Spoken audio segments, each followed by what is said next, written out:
Hello friends, welcome to my channel. Friends, AP triple ఐటీకి సంబంధించి మనకి సెకండ్ పేజ్ రిజల్ట్స్ అలాగే స్పెషల్ కేటగిరీ రిజల్ట్స్ రిలీజ్ అయ్యాయి. మీ యొక్క రిజల్ట్స్ అనేవి చెక్ చేసుకోవడానికి డిస్క్రిప్షన్లో నేను అఫీషియల్ వెబ్సైట్ లింక్ ఇచ్చాను. అలాగే స్పెషల్ కేటగిరీకి సంబంధించిన పీడిఎఫ్స్ అలాగే సెకండ్ పేజ్కి సంబంధించిన పీడిఎఫ్స్ కూడా ఇచ్చాను. మీరు ఆ పీడిఎఫ్ లింక్పై క్లిక్ చేస్తే డైరెక్ట్గా లిస్ట్ అనేది ఓపెన్ అవుతుంది. ఈ లిస్ట్లో ఉన్న ప్రతి ఒక్కరికి కూడా సీట్ వచ్చినట్లే.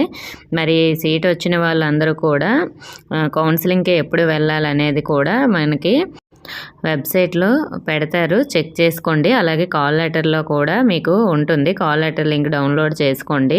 సో మరి నేను రిజల్ట్స్ రాకముందు ఈ వీడియో చేశాను కాబట్టి కౌన్సిలింగ్ డేట్స్ అయితే చెప్పలేదు. నెక్స్ట్ వీడియోలో చెప్తాను, లేదంటే మీరే చెక్ చేసుకోండి. ఓకే ఫ్రెండ్స్, మీ యొక్క రిజల్ట్స్ అనేవి చెక్ చేసుకున్న తర్వాత సీట్ వస్తే మీకు ఎన్ని మార్క్స్ వచ్చాయనేది కామెంట్ కూడా చేయండి. ఇన్ఫర్మేషన్ నచ్చితే వీడియోని లైక్ చేసి మీ ఫ్రెండ్స్కి షేర్ చేయండి. మన ఛానల్ సబ్స్క్రైబ్ చేసుకోండి. Thank you for watching.